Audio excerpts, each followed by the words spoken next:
He was picked up in a trade to bolster their pitching. Lytle was a journeyman. The Yankees were his 8th team in 7 seasons. At 34, the right-hander was considered reliable, but not overpowering. When traded to New York, Lytle did not leave Philadelphia on good terms. He said his old team didn't support him. They said Lytle was lazy and only wanted to fly his plane. Lytle and fellow Yankee Jason Giambi were high school teammates in California. He leaves behind a wife and young son. After the Yankees were eliminated from the playoffs, Lytle told reporters he planned to fly home to California. No official comment yet from his team, the Yankees. Jim Barry, CBS 4 Sports. All right, Jim, right now we have the opportunity to take you live to New York City. Yeah, let's go to CBS 4's Drew Levinson. He's live on the scene of the crash to continue our team coverage. And Drew, what's amazing here, Maggie, you know, at first we all thought this was terrorism, and then finally the FBI came out and said it was not terrorism related. What's amazing is what I heard from the mayor of New York City, Michael Bloomberg, that nobody inside the building was actually injured as a result of this crash. Initially, there were 4 reported dead because they thought 2 people in the building had died as well, but those 2 people, a piece of metal came through their window, but they escaped in the nick of time. So it's a mixed blessing because 2 people are dead, but at the same time the mayor said he's grateful it wasn't worse. Yeah, let's get the latest right now from Drew Levinson in New York City. Drew? Well, Elliot, you're right. We initially were told 4 were dead. Now 2 were dead. It is still a very fluid situation. There are reports, as you have probably said, that Corey Lytle not only was on the board that plane but was also killed. We do not have that confirmed yet, though we are told the plane was registered to Corey Lytle, the New York Yankees pitcher, also that he was indeed on board that plane. We don't, in fact, know whether the 2 people killed were both on board the plane as well. It could have been somebody below. Again, a very fluid situation. The investigation continues here. Also, if there is any silver lining to all of this, is the fact that this was not an act of terrorism. Obviously, here in Manhattan, people very aware of 9/11 and on pins and needles whenever they hear about anything like this, especially an airplane hitting a high-rise building. Drew, post 9/11, we all wonder, how could a plane get to fly so low? How is this possible? Well, planes do fly low around here. I'm not sure how a plane was flying that low, Maggie, especially along the East River. I don't know. The plane could have possibly already been in trouble and was trying to go back to an airport and was just starting to come down. That is all something we're going to have to find out in the NTSB investigation. What we are being also told here, Maggie, is that is a very difficult area for any pilot to fly along the East River. Therefore, even an experienced pilot would have a difficult time. I am not sure right now how experienced a pilot Corey Lytle is, but I am sure he's not as experienced as many of the pilots who have commented on how difficult it is to fly in that area. All right, Drew Levinson live in New York City. Thank you very much. And stay with CBS 4 for the latest on the New York City high-rise crash. We'll have the latest tonight at 11. And for updates anytime, just go to our website, cbs4.com, where the news is always on. Now, hundreds of teachers hit the streets, holding signs, demonstrating for dollars. We stand in one accord, united in this matter. Tonight, local educators trying to send a message with this pay protest. And this is the Miami-Dade teachers' message. With what they make, they simply can't afford to live in the county where they work. And if the school board doesn't do something about this soon, they will be forced to look for jobs elsewhere. CBS 4's Brian Andrews live at Miami-Dade School District headquarters with more. Brian. Well, Maggie, these folks say, listen, they're willing to quit and go take a teaching job in Broward because for some it's the difference of making their rent and their mortgage or not being able to make their rent and their mortgage. These are just some of the signs. Sick and tired of wearing the green and not getting paid the green. Here's one over here. Question, how can teachers survive in Dade County? The answer, they can't. Here's another one directed at Dr. Rudy Crew, the superintendent. You got your raise. Crew makes like $306,000 a year. But what about mine? These teachers say right now they're only pulling in less than $34,000 a year for some of them. Hour by hour, more teachers showed up outside the Miami-Dade School Board, renewing calls for more money as their union, the United Teachers of Dade, are still in contract talks with the school system. Our taxes go up, our insurance goes up, everything goes up, our pay does not. the teachers are at poverty level, and the school board needs to realize that, look into the programs that they're funding, pull out that money. Teachers in Miami-Dade make a little more than $34,000 a year. In Broward, teachers make more, pulling in $35,000. How do other parts of the state stack up? Well, teachers near Orlando and Orange County pull in a little more than $33,000 a year. The state's lowest paid teachers are in the Panhandle, Holmes County, making roughly $25,500. And the highest paid teachers in the state, they're in the Florida Keys, where Monroe County teachers start at about $38,000 a year. Candies for themselves. This language arts teacher says she overcame her disabilities to teach elementary school. She says she's had to take on other jobs just to make ends meet. My entire paycheck and then some covers 1 month of rent. So I pay $1,100 in rent and I take home $1,024. Back live here in downtown Miami, the protest continues here outside the Miami-Dade County School Board. Within the next half hour, many of the people you see out here will be heading inside of the school board because the board is going to be hearing public comment on anything the public wants to talk about. And because the pay raise issue isn't on the agenda today, this is the only venue these teachers have to have their voice heard before the school board. Reporting live from downtown, Brian Andrews on CBS 4. A chopper crashes near Key Largo today, forcing 2 men to swim to safety. That aircraft crashed in the shallow waters of Biscayne Bay, right off the exclusive Ocean Reef Club. Here's a look at the chopper where it hit in the water. A real estate agent chartered the chopper to check out real estate property in the area when the engine trouble forced the pilot to make a water landing. Once down, they swam to shore. Luckily, both men are said to be okay. From the outside, this Coral Springs home may look fine, but fire rescue crews say the inside is completely gutted and now uninhabitable. The fire broke out this afternoon at the home on Northwest 41st Street. The homeowner was able to make it out okay, but 1 dog and 2 birds died in the fire. Investigators say a lit cigarette sparked the blaze. They were supposed to be taking care of him, but now 2 workers at a South Florida assisted living center are accused of exploiting an elderly man to buy luxury cars. CBS 4's Dave Malkoff is live in Hialeah with the story. Dave. Maggie, I can tell you this place is open and people are still living here. Who is not here is the owner of the place. Look at this. This is her arrest warrant. Lazaro Cabrera Puente and Maritza Carril are in big trouble tonight. According to her arrest affidavit, Mrs. Carril owns the Care and Love Retirement Center here in Hialeah. The state attorney general tells us these 2 were more into caring for themselves by using the identities of the elderly people who lived here for their own gain. The worst part of the scam took place here at the Ritzy car dealership in Coral Gables. There are over $3 million worth of sports and luxury cars here at Gables Sports Cars on Bird Road.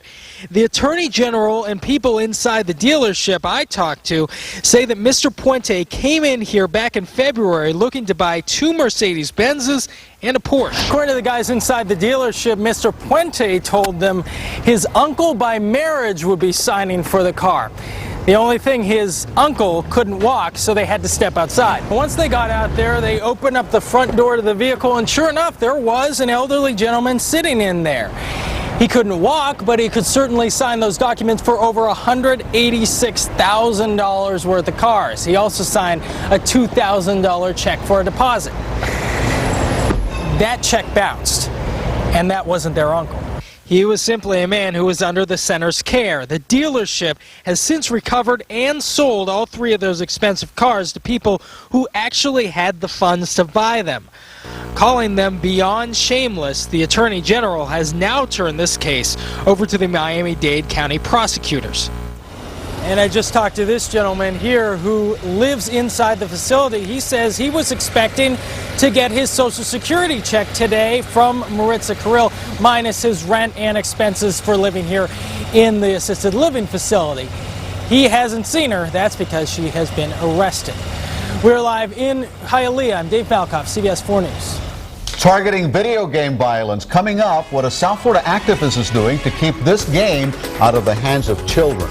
Plus, why your supposedly decaffeinated coffee may pack more of a kick than you expect. That's ahead tonight in Dr. Sean's Medical File.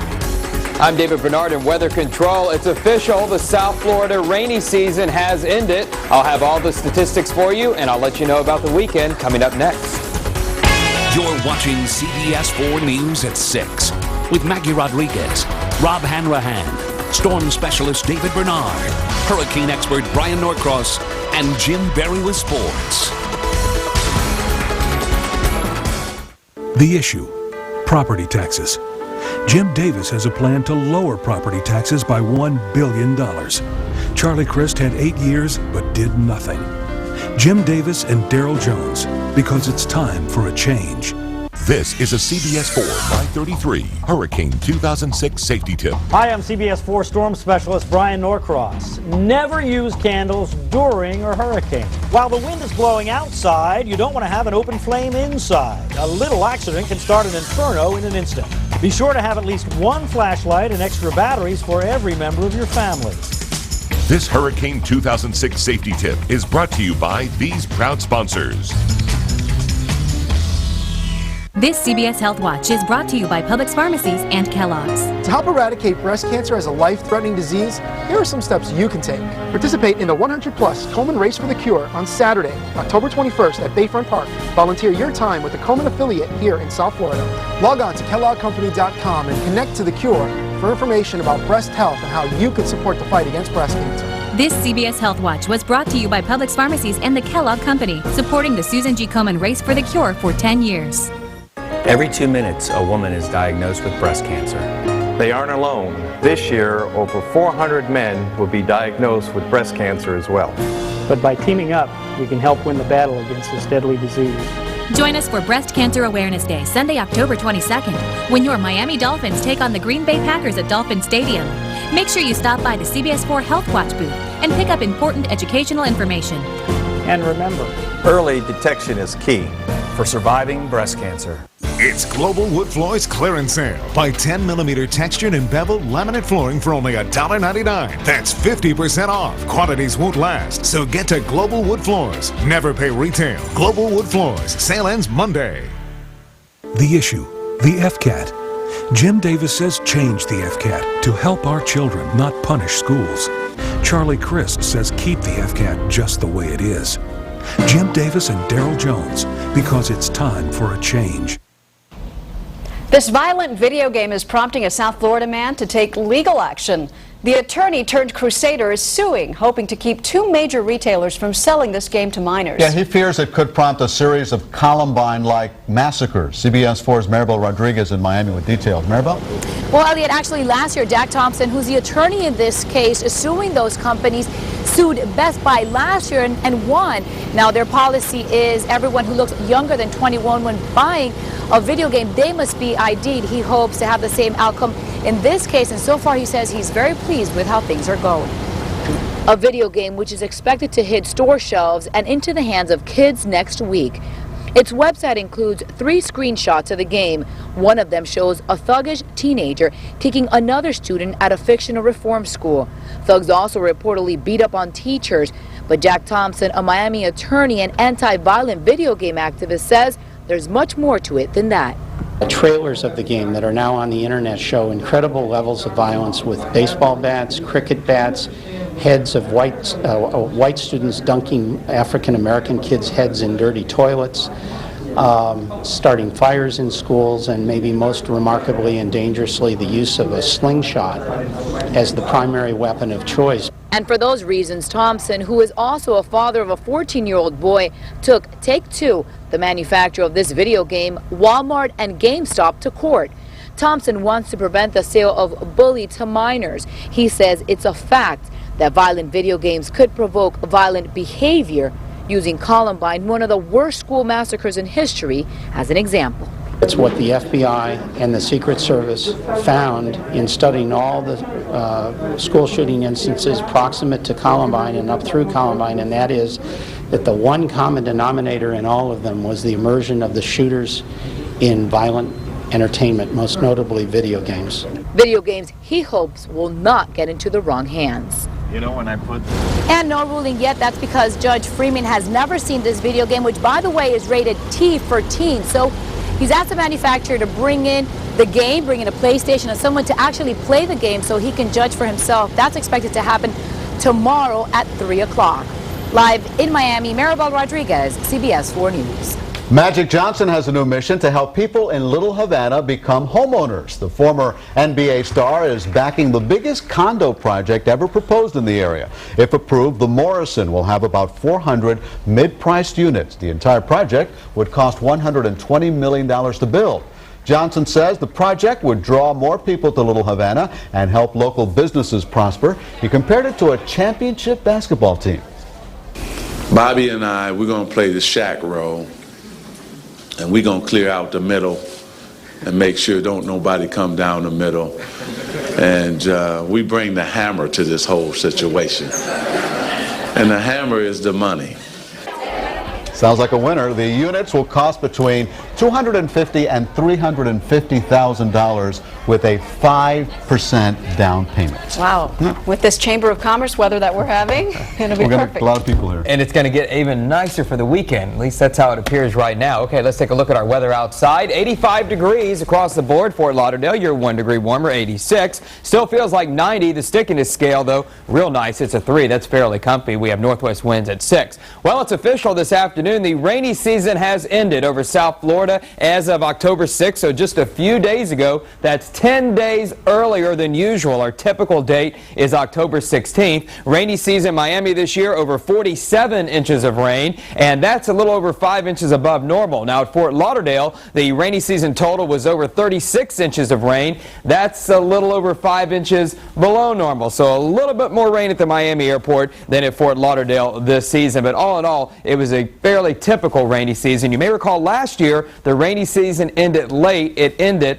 the day after Hurricane Wilma swept through South Florida. Well, here's a look at our temperatures right now in the northern plains. It is only 42 in Omaha. North winds gusting over 30 miles per hour. This is the strongest front of the fall season, and that's the front that's coming to South Florida this weekend. 36 in Minneapolis right now. It's not going to be anywhere near this cold in South Florida, but it is going to drop our humidity, and it's going to clear us out and make for some very nice weather. Now, right now, we're just warm and dry, and tomorrow, again, it could be a hot day, and there's a chance for some storms in the afternoon and also in the evening hours. Now, the front tomorrow is still going to be well to our north, and again, a mix of sun and clouds can be expected, and I do expect a few storms to pop up and move from the west coast over to the east coast on Friday. As the front does approach central Florida, there's a chance here for an early storm and then drying out late in the day. Here's how it looks for Saturday. The front will push all the way through the area. Plenty of sun. It should be nice and dry, and the breeze will likely pick up a little bit more on Sunday, so we'll call for an ocean breeze Sunday with lots of sunshine. Should be very nice. In the tropics tonight, all in all, still very quiet, but we have some storminess in the islands around the Leeward and Windward Islands. This system, though, does not look like it's going to develop further. Here's the South Florida forecast tonight. Quite pleasant. Slightly cooler inland. The average low 74 degrees. Tomorrow, 90, hot sun, and some storms can be popping up in the afternoon hours. On the water, west winds at 10 and seas 1 to 3. The bays will see a light chop. So here's how it looks for the weekend. Again, those slight shower and storm chances in the next couple of days. And there you go, Saturday, drier sun and 86 degrees. And I'll say sun and breeze on Sunday with a high temperature of 85. So I don't see any changes right now to make me change the weekend forecast. Still looks like it's going to be good. All right, David, thank you. Thanks. Now from Dr. Sean's medical file, the reason I feel a little too perky after my morning decaf latte: almost all decaf coffees contain some caffeine. In a new study, all but one brand of drip coffee contained caffeine. The level was low, though. It was only about 1/10 the caffeine found in regular coffee. Of the products tested, only Folgers Instant Decaf Coffee contained absolutely no caffeine. And no, this study was not sponsored by Folgers. See, I don't get that. I drink coffee for the caffeine. Oh, I drink it for the that. taste. I need that for the taste. Café con leche, I yeah. need that pickup in the morning. Well, the Dolphins, maybe they can use some caffeine. They're looking to end a 2-game losing streak. But have we seen the last of Dante Culpepper for the foreseeable future? Jim Barry's going to tackle those questions coming up in sports. And a look at the numbers on Wall Street. We'll be right back. Certified pre-owned BMWs now on sale at South BMW. Over 100 BMWs, 3s, 5s, 7 Series, X3s, and X5s. Like a 2004 325i sedan from just $24,995. South BMW, US 1, just south of the Falls. There's a better way to celebrate the Florida sun. The Festival of the Sun. Cool out and get your free Festival of the Sun Super Cooler this Saturday at Calder. I'm Clay Shaw, and I approve this message. Ron Klein explaining himself. I've never lobbied the Florida legislature. Wait a minute. Ron Klein is a registered lobbyist. Newspapers check government documents. Klein has used his political position to lobby local politicians. Here's his lobbying law firm steps away from the Capitol. Klein sold influence to developers, insurers, government contractors. They made money. Ron Klein made money. Ron Klein, there's no denying, he's a lobbyist. Celebrate the achievements of many great Hispanic Americans during Hispanic Heritage Month. This message is brought to you by CBS 4, El Dorado Furniture, and El Sentinel, the Spanish language newspaper of the Sun Sentinel. I chose Headquarter Toyota because they have the best offers. The lowest prices, unbeatable service, easy to get to. Headquarter Toyota. This CBS Health Watch is brought to you by Publix Pharmacies and Wyeth. Breast cancer is one of the most common cancers among women, but it is 95% curable if detected and treated early. Protect yourself with monthly self-exams to help you recognize changes that should be evaluated by your doctor. You can make a difference in the fight against this deadly disease. This CBS Health Watch was brought to you by Publix Pharmacies and Wyeth, makers of chapstick, proudly supporting the Susan G. Komen Race for the Cure. Every 2 minutes, a woman is diagnosed with breast cancer. They aren't alone. This year, over 400 men will be diagnosed with breast cancer as well. But by teaming up, we can help win the battle against this deadly disease. Join us for Breast Cancer Awareness Day, Sunday, October 22nd, when your Miami Dolphins take on the Green Bay Packers at Dolphin Stadium. Make sure you stop by the CBS 4 Health Watch booth and pick up important educational information. And remember, early detection is key for surviving breast cancer. Closed captioning sponsored by City Furniture, now offering same-day delivery 7 days a week.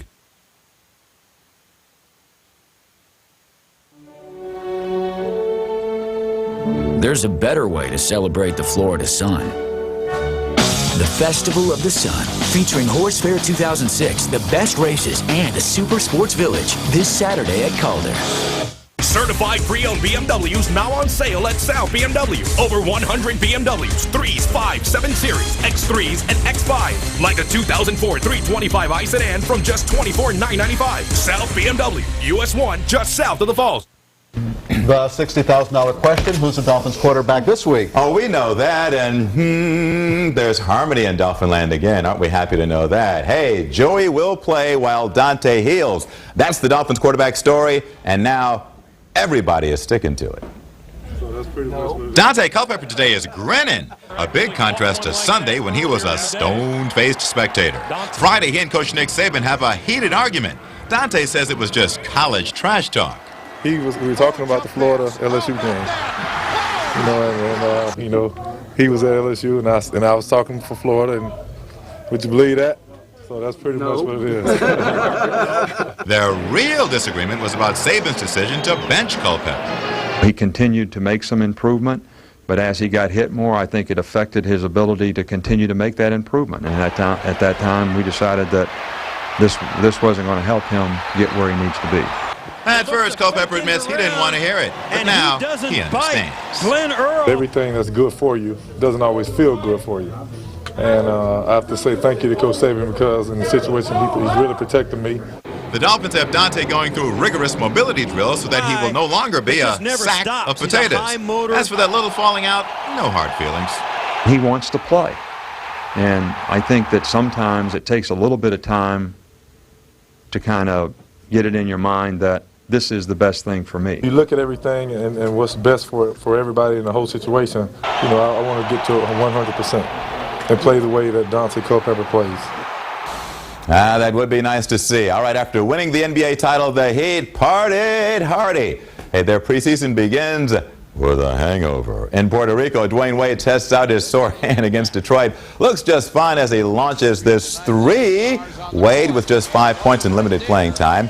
After that, though, the Heat shot like they had drank too many mojitos. Just 31% from the floor. A casual Pat Riley not too pleased. He didn't like their 25 turnovers either. Ouch, the Heat only managed 64 points in a 20-point blowout. Good thing it doesn't count. In the baseball playoffs, the Mets tonight open the NLCS by hosting St. Louis. The Mets are favored, but I don't necessarily think it's in the cards. Get it? The Panthers are back home to face a big challenge. A new goalie, Alex All, looks like a keeper. Newcomer Todd Bertuzzi adds toughness. They may need their A game tonight against Carolina because the defending Stanley Cup champs might be hungry. It's a good test for us. Go play against defending Stanley Cup champion, and they haven't won the game so far, but not going to be easy. Finally, it is not just a rough football town, it's a rough football state. Have you seen these vicious websites? Larry Coker, you just won it all, but man, check this out. It says CokerMustGo.com. Fans wonder why the U has fallen so far. And in Tallahassee, they're also on Bobby Bowden's case. They say that Bobby now ought to retire. Come on, give him a break, will you? That's sports. More news right after this. Next, E.T. Christy Brinkley's first interview. Then the Anna Nicole investigation. Her friend speaks. What did the police find in Anna Nicole's house? Plus, the new skinny model and a star bride. Next, E.T. Tonight at 7 on 4. Hi, I'm Teresa Bravo, about to enjoy some 4x4 fun here at Camp Jeep at the 36th Annual South Florida International Auto Show presented by Allstate. This Jeep test track offers 7 challenges, from a 16-foot hill climb to trekking through dirt, rocks, gravel, and water. You'll experience an awesome adventure and enjoy over 30,000 square feet of challenging terrain. Don't miss this off-road playground right here at the show, right outside Hall D. Today through Sunday at the Miami Beach Convention Center. It seems like every automaker these days claims their cars are made in America. But the truth is, Chrysler, Ford, and GM still employ 8 out of every 10 auto workers. In fact, GM alone employs more Americans than all the foreign automakers combined. And so does Ford. That's why the retiree supporters of Ford, GM, and Chrysler encourage you to visit our website and see how what you drive drives America. CBS Tonight, on television's best new drama. I don't think anyone is prepared for this. For the first time since the bombs went off, someone from the outside Help! Comes to Jericho. He's a refugee from Denver. We need information. Hey! Why did you go back to Denver? I couldn't let them die. That was a mistake. They're coming. Jericho, new episode, CBS Tonight at 8/7 Central. Our next governor will face unlimited possibilities and enormous challenges. As Education Commissioner and as Attorney General, I've run big, complex organizations, made life and death decisions, but every day I remember that government is here to serve you, to fight on your side, doubling your homestead exemption, lowering prescription drug prices, tracking sex offenders. These aren't just new ideas. They make our lives better. We all know Florida is changing, and as governor, I'll fight for the right changes, for you. At JM Lexus, you're always treated like a guest in our home. However, the best seats in the house are in a new Lexus. Now, during the JM Lexus sales event, the new RX 350. It's so amazing. It practically drives itself. I drive this car and I love it, and you will too, at the JM Underprice. The JM Lexus sales event gives the JM Underprice a whole new meaning. JM Lexus on Sample Road in Margate. That's our news for now. Thanks for joining us. Remember, we're always on at CBS4.com, and you can get the latest there on today's big story. For Elliot Rodriguez, Jim Barry, and David Bernard, I'm Maggie Rodriguez. Here's the CBS Evening News with Katie Couric. Good night.